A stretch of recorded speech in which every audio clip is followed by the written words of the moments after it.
और वो घर में था और मेरे हस्बैंड थे, दोनों ने शराब पी हुई थी।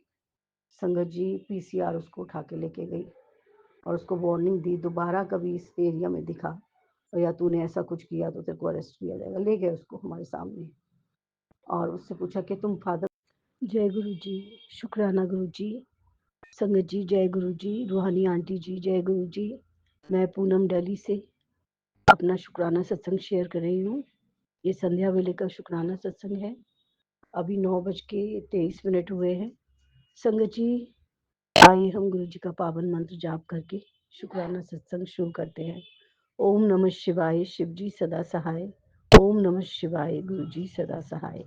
ओम नमः शिवाय, शिव जी सदा सहाय। ओम नमः शिवाय, गुरु जी सदा सहाय। जय गुरु जी, शुक्राना गुरु जी, अनंतम अनंतम शुक्राना गुरु जी महाराज। संगत जी, जो मैंने आज सुबह, थर्सडे का दिन है आज, और मैंने सुबह अमृत वेले का शुक्राना सत्संग 11 बजे के करीब शेयर किया था और वो अधूरा छोड़ा था कि मैं कंटिन्यू करूँगी। तो संगत जी उसी को कंटिन्यू कर रही हूँ कि 2020 भी बहुत ज़्यादा परेशानी वाला समय था संगत जी, जब हम लोग घर से चले गए किराए के मकान में।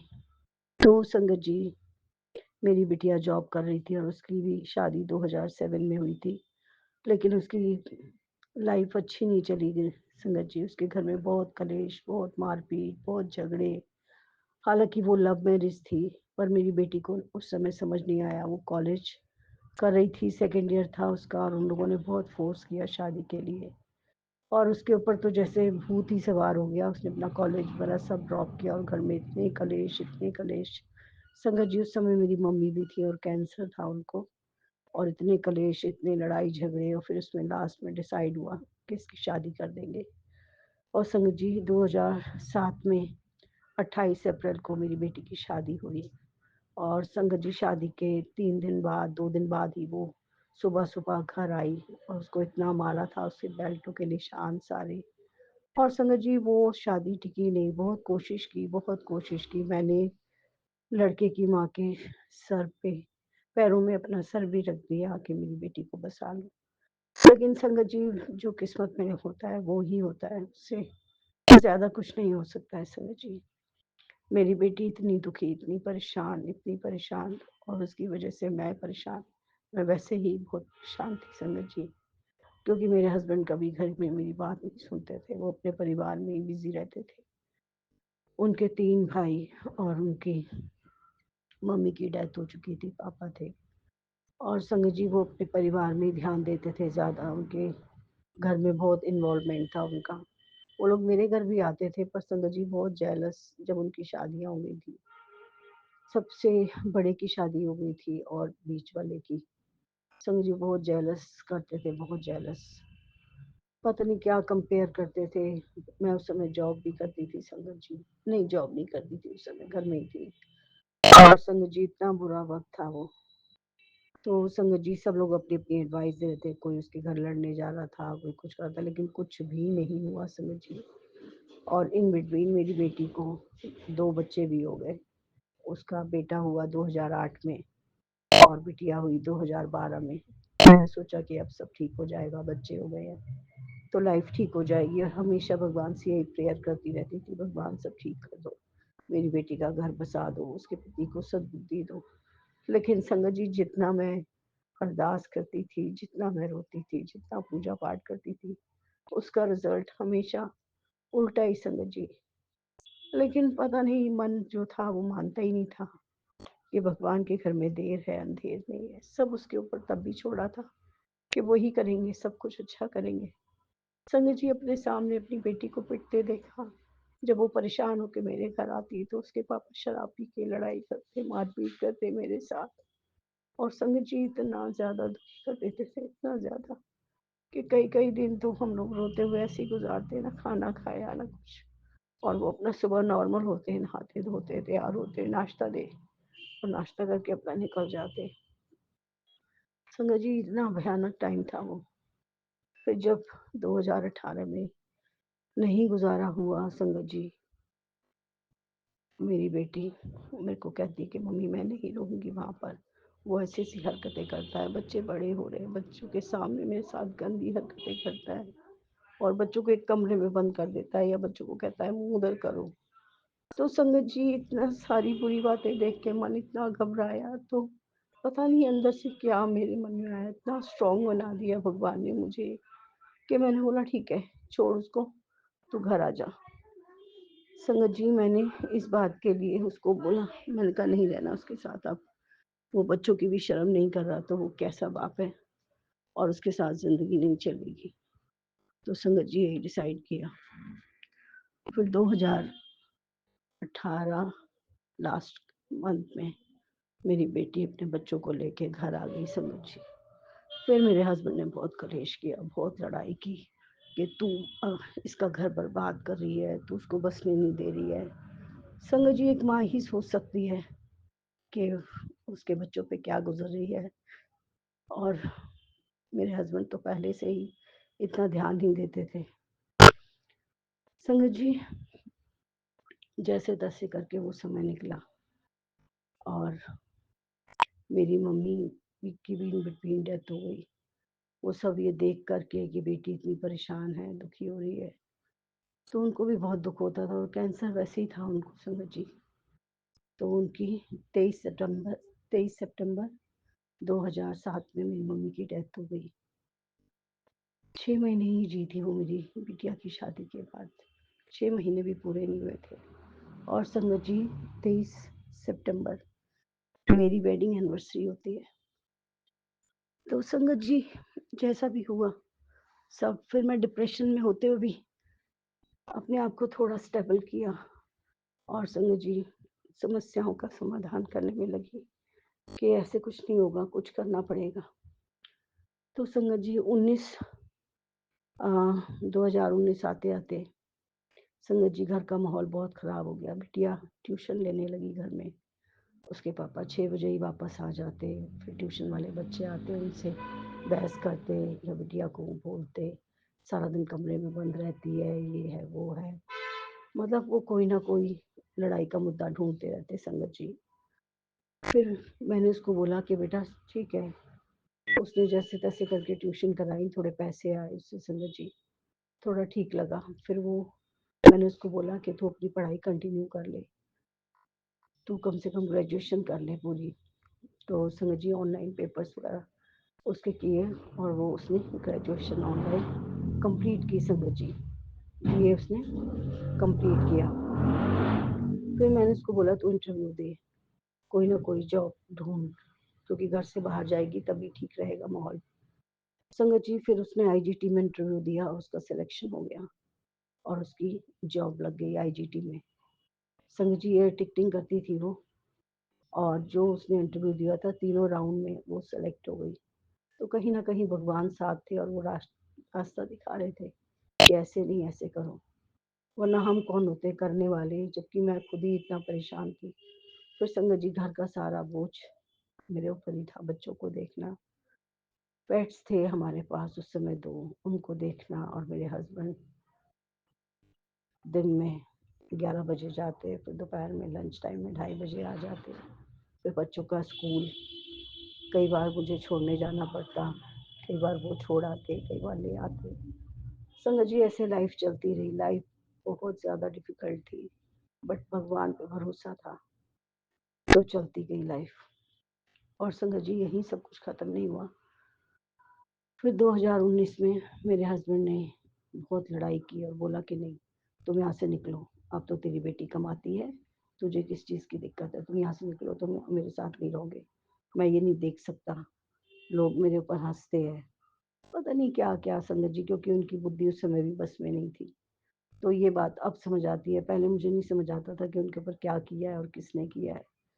तो संगत जी कोई अपनी बच्ची की बच्चे को ऐसे निकाल सकता है क्या? उसके 2 बच्चे हैं। संगत जी फिर मैंने डिसीज़न लिया, ठीक है हम चले जाएँगे।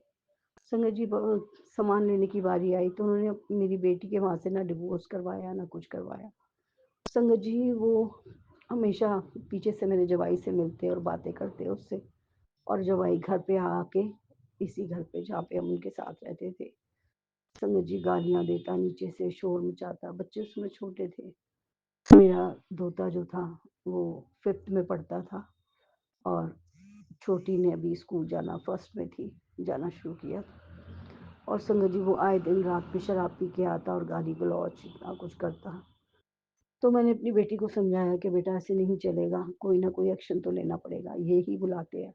और संगत जी वो खुद शराब पी के बैठे होते थे और वो घर के अंदर आ जाता था और इतनी फालतू की बातें करता, इतना ड्रामा करता था।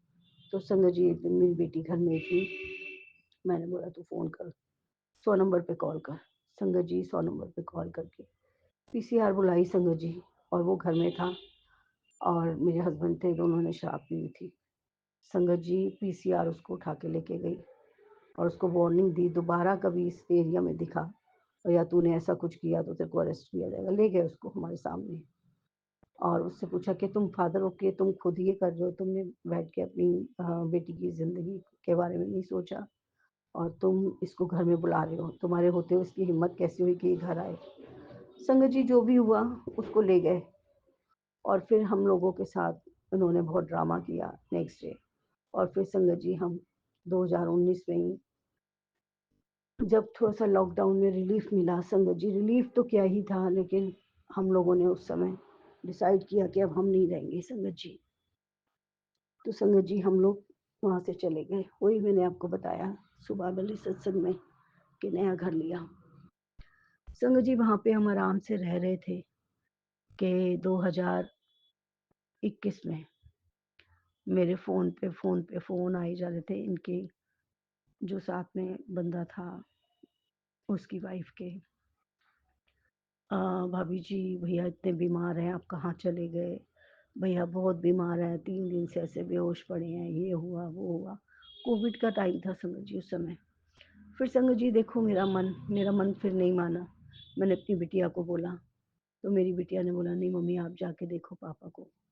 संगत जी दोनों बच्चों को घर पे छोड़ के बिटिया ऑफिस जा रही थी, मैंने उनको बोला खाना बना के रखा और मैंने बोला बेटा ऐसे ऐसे करना और बाहर मत निकलना, गेट अंदर से बंद रखना, कोई भी आए किसी के लिए गेट मत खोलना और नानी जल्दी से जल्दी आ जाएगी। और संगत जी मैं सुबह सुबह 7 बजे अपने हस्बैंड के पास पहुंची। तो संगत जी उनकी तबीयत सचमुच खराब थी, पूरा मुंह सूजा था, पैर सूजे थे। तो मैंने उनको बोला चलो डॉक्टर के पास। तो संगत जी उन्होंने किसी को फ़ोन किया और फिर मैं और वो दोनों संगत जी वहाँ पर गए एम्स, उन्होंने एम्स बुलाया। संगत जी उनके सारे टेस्ट वगैरह हुए और दवाई वगैरह लिखी, इंजेक्शन वगैरह दिए। तो संगत जी रोने लगे वो कि मैं बहुत बीमार हूँ, मेरा बुरा हाल है। तो मैंने उनको बोला कि आप चलो मेरे साथ। कह रहे नहीं, मैं नहीं जाऊँगा। तो उन्होंने ये भी नहीं बोला मुझे कि तू आ जा। संगत जी फिर मेरे को बहुत दया आई उनके ऊपर, उनको लेके घर आई, उनको खिचड़ी वगैरह बना के दी, उनको खाना खिलाया, दवाई समझाई ऐसे-ऐसे खानी है। और फिर संगत जी मैं दोपहर में 3 साढ़े 3 के बजे अपने घर आ गई। फिर संगत जी फ़ोन पे उनका हाल-चाल पूछती रही। फिर संगत जी जब तक वो शराब पी के रोते हैं कि मैं अकेला हो गया हूँ, ये हो गया, वो हो गया। संगत जी मेरे को बोला उन्होंने कि तू घर आ जा बच्चों को लेके। मैंने बोला मैं इधर से उधर कैसे जा सकती हूँ, श्रुति भी है, पेट्स भी हैं, कैसे परेशानी हुई। संगत जी फिर वो बहुत पीछे पड़े। तो 2022 में संगत जी मैं दोनों बच्चों को लेके, मेरी बिटिया ने बोला कोई बात नहीं मम्मी, इन 2 पेट्स को यहीं छोड़ दो, मैं मैनेज कर लूँगी और आप चले जाओ पापा के पास, उनको आपकी ज़रूरत है। तो संगत जी मैं उन अपने दोनों धोती और दोते को लेकर के आ गई उनके पास। संगत जी आ तो गई, लेकिन वही बात थोड़े दिन सब ठीक-ठाक रहा, फिर ये वो अकेले वहाँ रहती है, 2-2 जगह खर्चा हो रहा है, ये है, वो है, ऐसे-ऐसे करके संगत जी इन्होंने इतना प्रेशर बना दिया, इतना प्रेशर बना दिया कि उसको भी बुला ले, उसको भी बुला ले। संगत जी 1-2 बार वो मिलने आती थी, तो देख रहे थे वो कि सब ठीक-ठाक चल रहा है। तो कह रहे थे कि कभी कुछ बोलते थे, "तू ऐसा कर, तू वहाँ रहती है, बच्चों का कम से कम 10,000 रुपए का खर्चा दे, बच्चों का खर्चा नहीं होता है, बच्चों का दूध है, ये है, वो है।" संगत जी उसको बोला इन्होंने 10,000 रुपए महीना दिया कर। 3-4 महीने संगत जी उससे 10,000 रुपए भी लिए। पर देखो मैं इतनी बुद्धिहीन कि मैंने फिर नहीं सोचा। मैंने बोला बेटा तू पैसे देती है, तू वहाँ पे इतनी परेशान होती है, क्या खाना बनाएगी, कब आएगी, जाएगी? और वो बेचारे 2 पेट्स वो भी परेशान हो रहे हैं, तू इधर आ जा। संगत जी मेरी बिटिया ने मेरी बात मान ली और वो आ गई 22 नवंबर में, वो 2022 को वो यहाँ पे वापस आ गई। 2022 में या 23 में, हाँ जी, वापस आ गई मेरे पास। संगत जी फिर हमने बड़ा घर लिया, 2 बेडरूम, ड्राइंग रूम। संगत जी थोड़े दिन सब सही रहा, फिर वो उनका पैसों से इतना लगाव हो गया। मेरी बेटी के जो पैसे आते, तू घर का किराया दे दे, तू बिजली का बिल दे दे। संगत जी यही कर करके उन्होंने इतना परेशान कर दिया। फिर तू ऐसा कर, इस बार मेरे ऑफिस का किराया पेंडिंग हो गया, काम नहीं था, ये नहीं था, वो नहीं था। संगत जी पैसे लेने का काम शुरू कर दिया उन्होंने। बहुत परेशान किया, बहुत परेशान। फिर एक दिन इतनी लड़ाई की, फिर उन्होंने बोला कह रहे ऐसे नहीं चलेगा, इस घर में रहना है तो फिर तुमको इतना पैसा देना पड़ेगा हर महीने। संगत जी मेरी बिटिया बोलती, पापा मैं अगर आपको ही सहारा दे दूंगी तो मैं अपने बच्चों के लिए क्या सोचूंगी? बच्चे बड़े हो गए हैं, उनको अकेडमी जाना है, कुछ पढ़ाई करनी है, मैं क्या करूंगी?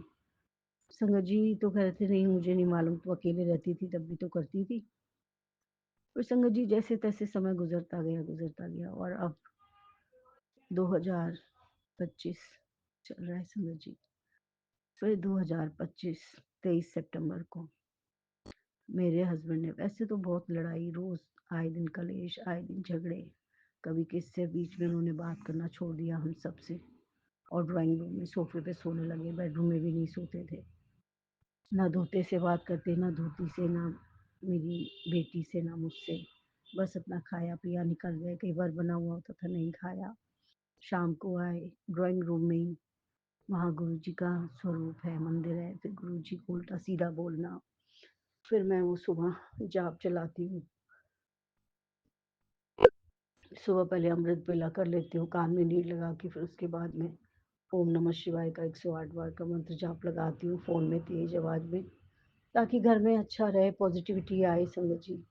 फिर जपजी साहिब चलता है, फिर सुखमनी साहिब चलता है, तो संगत जी वो सुन नहीं पा रहे थे और इतना इरिटेट हो रहे थे कि संगत जी उन्होंने कितने बार इस बात को लेके लड़ाई की। तो मैंने उनको समझाया, मैंने बोला ये सब अच्छा है, घर के लिए, हम सब के लिए अच्छा है। तू सरदार बन गई है, तू ऐसे, इतना उल्टा सीधा उन्होंने मुझे बोला, खूब लड़ाई। फिर संगत जी मुझे तो गुरु जी महाराज ने इतना चुप कर दिया, इतना चुप करा दिया कि वो कुछ भी बोल रहे हैं जवाब ही नहीं देना संगत जी। खाना बन गया, खाना लगा दिया मैंने, कितने बार खा लेते थे, कितने बार ऐसे ही पड़ा रहता था खाना, फिर मैं उठा के रख देती थी संगत जी। यही सब चलता रहा और ये भी करते करते बहुत टाइम हो गया संगत जी। इन बिटवीन गुरु जी महाराज उनके बारे में बताते रहे कि उसके ऊपर किसी ने वशीकरण किया है, तेरे घर के ही लोग हैं और वो पति पत्नी अपनी हदें पार कर रहे हैं, वो तुम्हारे ऊपर भी कर रहे हैं, वो नहीं चाहते कि तुम लोग एक साथ खुश होके रहो, वो तुमसे बहुत जलते हैं। संगत जी बहुत सारे मैसेज बताते रहे गुरु जी, और साथ साथ गुरु जी महाराज सोल्यूशन भी करते रहे और इतनी हिम्मत देते रहे संगत जी कि मेरे को कुछ फर्क पड़ना ही बंद हो गया, कि वो गलत बोलते थे तो भी मैं चुप करके सुन रही थी, गुस्सा आना बिल्कुल बंद हो गया। वो सब मेरे गुरु जी महाराज की कृपा थी, वरना मैं पहले बहुत गुस्सा भी करती थी, लड़ लेती थी, डांट देती थी और बहस करती थी। पर संगत जी गुरु जी महाराज ने मुझे बोला कि तुम्हें कुछ नहीं बोलना है, तू चुप रहे, मैं इन सब का जवाब मैं खुद दूंगा। तो संगत जी मौन धारण करवा दिया गुरु जी महाराज ने मुझे, और देखिए मौन भी ऐसा धारण हुआ कि 23 सितंबर को उन्होंने क्या किया, उससे पहले वो चल रहा होगा उनके दिमाग में।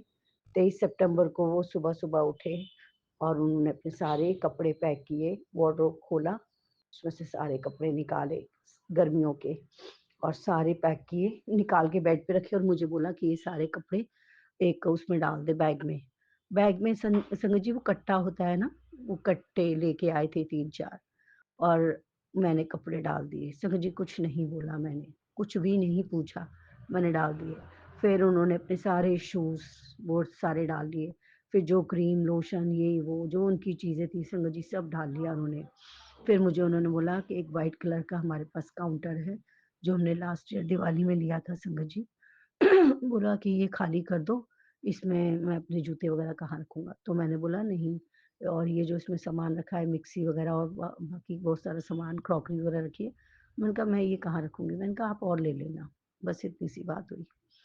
संगत जी वो सारा सामान-सुमन पैक किया उन्होंने और अपने दोनों सिलेंडर लिए और संगत जी और चले गए। कह रहे थे अभी वो आएगा तो ले जाएगा सामान। मैंने उसको बुलाया है सामान ले जाने वाले को। मैं कुछ नहीं बोली संगत जी।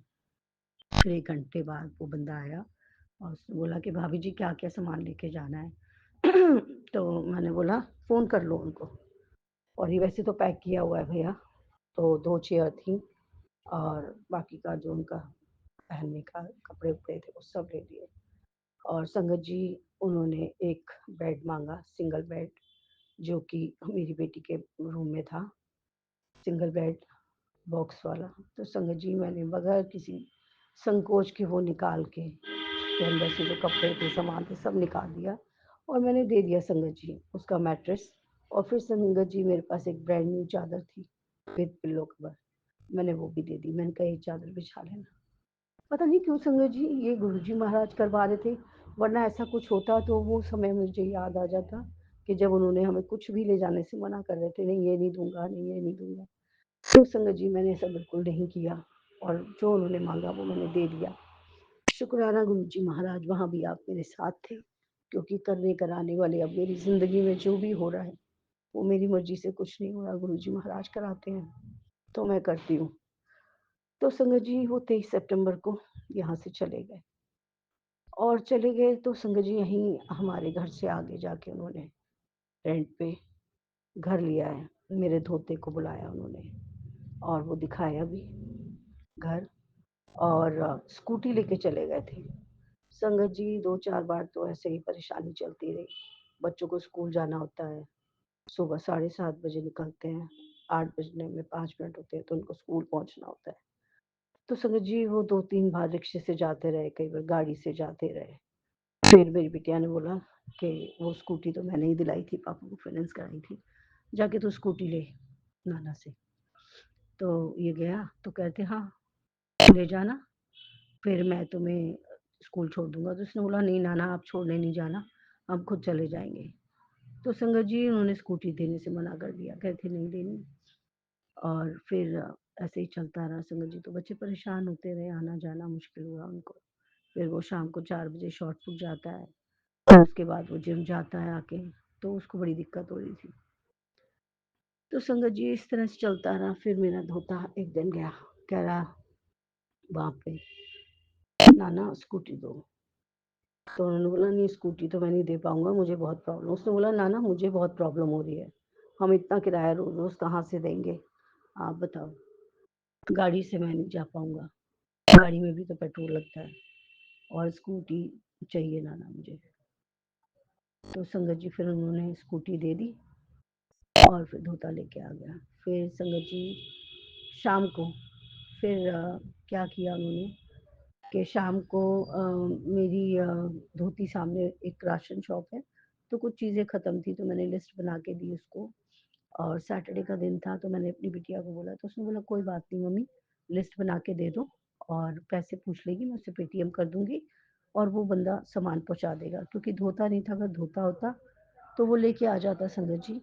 तो मेरी धोती गई तो उसने 1100 कुछ रुपए का बिल पकड़ा दिया, कह रहा ये आपके नाना सामान लेके गए थे और अभी तक पैसे नहीं दिए, तो पहले ये पैसे दे दो बेटा, मैं आपका ये सामान तोल के रखता हूँ। तो वो घर आ गई, उसने घर आके बोला, तो मैंने बोला कि नहीं-नहीं अपनी बेटी को कि तू बिल मत देना, ये क्या कर रहे हैं? तो मैंने उसको बोला कि तू फ़ोन कर। संगत जी मैंने उसको बोला कि तू फ़ोन कर पापा को पूछ पापा आपने उसका बिल क्यों नहीं दिया? वो हमसे बिल माँग रहा है।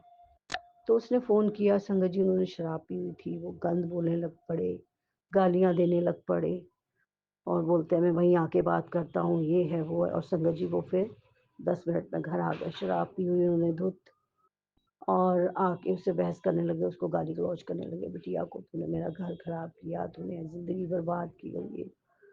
फिर बिटिया को गुस्सा आया, फिर उसने बोला कि घर किसने खराब किया पापा? आपको तो सब्र ही नहीं आया, इस उम्र में आप घर छोड़ के भाग रहे हो, ज़िम्मेदारियों से आप भाग रहे हो। मैंने घर खराब नहीं किया, मैं तो थी परेशान, मैंने तो घर पहले ही खराब किया था, फिर आप उससे मिलते थे, उससे बातें करते थे और वही काम आप आज भी कर रहे हो। संगत जी उन दोनों के बीच में बहुत लड़ाई हुई। फिर मेरा धोता आ गया। उसने देखा कि वो मम्मी उसकी माँ को कोई गाली देगा किसी बच्चे के सामने, संगत जी तो कोई बर्दाश्त नहीं करता है। तो उसने बोला, "नाना आप उठो", और उसने उसको बोला मेरी बेटी को, "आपने इनको घर में कैसे आने दिया? उन्होंने शराब पी हुई है, शराब पी के घर में कोई नहीं आएगा और नाना को तो बिल्कुल नहीं आना है, जो भी बात करनी है दिन में आके बात करो।" उसने नाना का हाथ पकड़ा और बोला, "उठो नाना, मैं आपको छोड़ के आता हूँ और आप दोबारा मत आना शराब पी के।" संगत जी उस दिन का दिन है, वो आज तक नहीं आए और मेरे धोते ने भी जाना छोड़ दिया, वो कभी नहीं गया। उनका 2-3 बार फ़ोन आया कि रज़ाई दे दो, सर्दियाँ शुरू हुई अक्टूबर में दिवाली के बाद। तो संगत जी मैंने वो रज़ाई निकाल के उनकी कवर वगैरह चढ़ा के और संगत जी अपनी धोती और उसका मेरे बेटे का दोस्त वो भी हमारा बच्चा जैसा ही है, बस एक ही फ्रेंड है उसका जो घर में अलाउ है, आता है। तो संगत जी उसको मैंने बोला कि बेटा लेके जाइए और नाना को दे के आ। तो संगत जी वो दे के आया और उस दिन के बाद तब से अब तक उन्होंने कोई फ़ोन नहीं किया संगत जी। और अब देखो ये बात इतनी लंबी हो गई, आज कितनी तारीख हो गई है? दिसंबर, और 5 दिसंबर को मेरे धोते का बर्थडे है। और संगत जी कल 3 तारीख को संगत जी मेरे धोते के पास उसके पापा ने फ़ोन किया और उसने वॉइस रिकॉर्डिंग भेजी जिसमें उसके नाना उसके पापा को गंदी-गंदी गालियाँ दे रहे हैं और वो फ़ोन करके मेरे धोते को वॉइस मैसेज डाल रहा है कि निक्कू, हरमन बेटा तू अपने नाना को समझा, वो देख पागल हो रहा है, शराब पी के मुझे गालियाँ दे रहा है, 2007 से इसने मेरी ज़िंदगी ख़राब की हुई है और ये वो। तो संगत जी ये वॉइस रिकॉर्डिंग भेजी उसके पापा ने। हालाँकि वो किसी से बात नहीं करता और अब तो मेरी बेटी का डिवोर्स भी हो गया है और संगत जी कुछ भी नहीं दिया उसने, जो फर्नीचर, जो ज्वेलरी और ये वो कुछ भी नहीं दिया, पर कोई बात नहीं। ज़िंदगी बची है ना मेरी बेटी की और उनके उसके बच्चों की, भगवान सब ठीक रखेंगे, बस इतना ही काफ़ी है कि वो लोग सुख शांति से मेरी आँखों के सामने हैं, कोई परेशानी नहीं है और होती भी है तो हम सब मिल के झेल लेते हैं। गुरुजी महाराज जो भी करेंगे सब अच्छा करेंगे, मैंने उनके ऊपर सब छोड़ा है। तो संगत जी मेरी बिटिया अच्छी जॉब कर रही है, भगवान की दया है, वो सब मैनेज कर रही है। गुरुजी महाराज हैं करने कराने वाले, उन्होंने ही ब्लेस किया है और भगवान की दया से सब अच्छे से चल रहा है संगत जी। गुरुजी महाराज ने हम सबको सँभाल रखा है, इतनी परेशानियाँ, इतनी दिक्कतें होते हुए संगत जी, हम लोग टूटे नहीं हैं क्योंकि गुरुजी महाराज साथ हैं। हमने हार नहीं मानी क्योंकि गुरुजी महाराज हार मानने नहीं देते।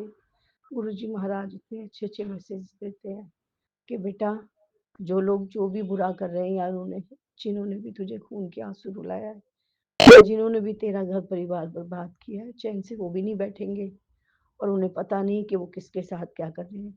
तेरा गुरु हर पल तेरे साथ है, तो किसी तरह की कोई चिंता मत कर। सो शुक्राना है मेरे गुरुजी महाराज का कि हर पल उन्होंने मेरा हाथ थामा हुआ है, हर पल वो अंग संग साथ है। तो संगत जी परेशानियाँ तो ज़िंदगी में बहुत आई हैं, पर ये नहीं कि अभी नहीं है, अभी भी हैं संगत जी, लेकिन गुरुजी महाराज के होते हुए ये सब दुख-सुख कुछ भी मायने नहीं रखते। अब पहले जैसी परेशानी मन को ना तोड़ती है, ना थकाती है, ना रुलाती है संगत जी। सब चीज़ें गुरुजी महाराज ने सारी चिंताएँ, सारी परेशानियाँ, सारे कष्ट हर लिए। उन्होंने सिर्फ़ मुझे सिमरन बख्शा है क्योंकि मैं हर पल यही अरदास करती हूँ बाबा, कुछ रहे ना रहे, ये तो सब संसार में थे ही है। इसमें तो कभी कोई साथ होता ही नहीं है प्रभु। जो रिश्ते थे, जो रिश्ते आपने बनाए, जो दिए, जो घर परिवार, जो पति, वो बाबा आपको ही पता होगा हमारे क्या कर्म थे। हमने कितने माड़े कर्म किए थे उनके साथ जो आप हम भुगत रहे हैं। तो संगत जी ये मेरे मन में ये भाव आते हैं तो गुरुजी महाराज ने मुझे ये भी कहा, ये जो तू भुगत रही है ये अपने माड़े कर्मों का नहीं, तेरे माड़े कर्म तो मैंने कब के खत्म करवा दिए और तुझे मैंने इस घर से इसीलिए चुना है कि तेरे तेरे थ्रू किस-किस का कल्याण करना है वो मुझे पता है और जो तू करती है बहुत अच्छा करती है तू। अपने वो ही काम कर और किसी तरह की चिंता नहीं कर, मैं हमेशा तेरे साथ हूँ। तेरा आज भी सुंदर है, कल भी सुंदर होगा और आने वाला कल भी सुंदर होगा। तो संगत जी कल का तो पता नहीं मुझे, आज मेरा सचमुच बहुत सुंदर है। सुबह उठने से रात सोने तक ईश्वर का नाम जप, भगवान के सिमरन में डूबे रहना, सत्संग सुनना, सत्संग करना और संगत जी हर पल मन इसी चीज़ में रमा रहता है संगत जी और किसी तरफ ध्यान नहीं जाता। जब गुरु जी महाराज का हुक्म होता है कि सत्संग शेयर कर और संगत जी ये सत्संग तो मैंने कभी शायद शेयर भी नहीं करना था, पर ये गुरु जी महाराज का ही आदेश है और वही बुलवा रहे हैं क्योंकि हम बोलने वाले और कहने वाले कोई नहीं होते संगत जी। ये जो कुछ करवाते हैं गुरु जी महाराज करवाते हैं। सो इतने टाइम से मैं सत्संग शेयर कर रही हूँ संगत जी, आज ये बात और आज ये सारी कथा व्यथा गुरु जी महाराज ने पता नहीं किसका कल्याण करने के लिए सुनवाई होगी, तो ये तो गुरु जी महाराज जाने। इस चीज़ के लिए गुरु जी महाराज का अनंतम अनंतम शुक्राना। संगत जी वैसे मेरी आदत है मैं कभी किसी से शेयर ही नहीं करती कोई बात, ना ही मैंने कोई अपनी दोस्त बनाई है, ना ही मेरे कोई इतना करीब है कि मैं किसी से अपने मन की बात करूँ, ना मैं किसी को फ़ोन करती हूँ संगत जी। मैं अगर किसी से बात करती हूँ तो एक संगत परिवार ही है जिसमें से किसी आंटी का फ़ोन आता है, तो उसमें भी बस जय गुरु जी और गुरु जी से रिलेटेड बात होती है। अपने घर की बात आज तक मैंने कभी किसी को नहीं बताई संगत जी और गुरु जी कहते भी हैं कि किसी को नहीं बताना चाहिए। तो शुक्राना है गुरु जी महाराज का ये सोची उन्होंने मुझे बहुत पहले डाल दी थी। और संगत जी इतने टाइम से मैं सत्संग शेयर कर रही हूँ 2023 से और आज ये गुरु जी महाराज ने सत्संग करने का हुक्म दिया है और वो मैंने आज कंटिन्यू किया पूरा। तो ये भी गुरु जी महाराज की कृपा है या मर्जी है या गुरु जी महाराज पता नहीं इसके थ्रू किसका कल्याण कराना चाहते हैं। तो जैसी गुरु जी महाराज की इच्छा, मैं तो हमेशा उनकी रज़ा में राज़ी रहना चाहती हूँ और हमेशा यही प्रेयर करती हूँ, हे महाराज, हे गुरु जी, हे परमपिता परमेश्वर, ऐसे ही सद्बुद्धि, ऐसे ही सब्र और संतोष बख्शना बाबा। जैसी भी परिस्थितियाँ हों, आपको कभी ना भूलूँ, आप कभी मेरा हाथ ना छोड़ना, मेरा साथ ना छोड़ना बाबा। चाहे कितना भी बुरा समय आ जाए, लेकिन आप साथ होंगे तो उस समय भी बहुत आराम से निकल जाएगा। आपने इतने कष्टों से, इतनी परेशानियों से, इतने बुरे दौर से निकाला है बाबा, तो ये समय क्या है, ये भी निकल जाएगा। बस आप साथ रहना बाबा, मरने के पहले भी और मरने के बाद भी आप मेरा साथ कभी मत छोड़ना। और मुझे संसार में कुछ भी नहीं चाहिए संगत जी, कुछ भी नहीं चाहिए। बस गुरु जी महाराज ने मुझे अपना लिया, मेरा जीवन सार्थक हो गया, धन्य हो गया। शुक्राना है मेरे परमपिता परमेश्वर, इतने अच्छे कर्म तो थे नहीं मेरे, लेकिन आपने मुझ पे बहुत दया की मेरे दाता। आप बहुत दयालु हो, दीनों के नाथ हो मेरे परमपिता परमेश्वर। जैसी कृपा आपने मुझ पे की वैसे ही पूरे संगत परिवार पे करना मेरे दाता। सर्वदा भला करना मेरे मालिक। आपके सिवा हमारा कोई नहीं है। सच्चे साथी आप ही हो प्रभु। आप ही से इतना सच्चा स्नेह लगा है बाबा। ये स्नेह, ये प्रीत कभी भी खत्म ना हो मेरे बाबा। जय गुरु जी, शुक्राना गुरु जी, अनंतम अनंतम शुक्राना गुरु जी महाराज। संगत जी आज का ये सत्संग में यही विराम लगाती हूँ और अपना अगला शुक्राना सत्संग गुरु जी महाराज के हुक्म के अनुसार शेयर करूंगी। कोई भी भूल चुक हुई हो तो प्लीज संगत जी मुझे माफ कीजिएगा, माफ कीजिएगा गुरु जी महाराज और अपनी रजा में राजी रखिएगा बाबा। हर पल मेरे अंग संग साथ रहना, हर पल मैं आपका नाम जप करती रहूं बाबा, हर पल सत्संग सेवा सिमरन की बाबा। यही अरदास है आपके श्री चरणों में, दात बख्शना, सत्संग सेवा सिमरन हमेशा बस यही मेरे साथ रहे बाबा और मेरा ध्यान कहीं भी ना जाए। आपसे इतनी प्रीत हो, आपके चरणों में इतनी प्रीत हो बाबा कि उसके सिवा मुझे कुछ भी ना सूझे मेरे मालिक। और जो आपने मुझे सेवाएं बख्शी है वो मैं सेवा सच्चे मन से कर पाऊं, कभी ना थकूं, कभी ना आकूं बाबा। ऐसी कृपा करना मेरे दाता। आप ही के भरोसे थे, आप ही के भरोसे हैं, आप ही के भरोसे रहेंगे बाबा। आप ही सत्य हो। सतनाम श्री वाहिगुरु, सतनाम श्री वाहिगुरु, सतनाम श्री वाहिगुरु। जय गुरु जी, शुक्राना गुरु जी। नानक नाम चढ़दी कला तेरे भाणी सरबत भला, नानक नाम चढ़दी कला तेरे भाणी सरबत भला। जय गुरु जी, शुक्राना गुरु जी, अनंतम अनंतम शुक्राना गुरु जी महाराज। बहुत बहुत शुक्राना संगत जी सत्संग को सुनने के लिए।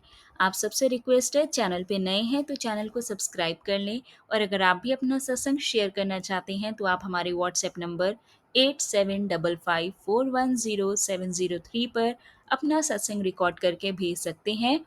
ईमेल एड्रेस डिटेल्स नीचे डिस्क्रिप्शन बॉक्स में मेंशन है। ध्यान रखें, सत्संग जब भी भेजें शांत वातावरण में बैठकर उसको रिकॉर्ड करें और आपकी आवाज़ में क्लैरिटी हो। जय गुरु जी, शुक्राना गुरु जी।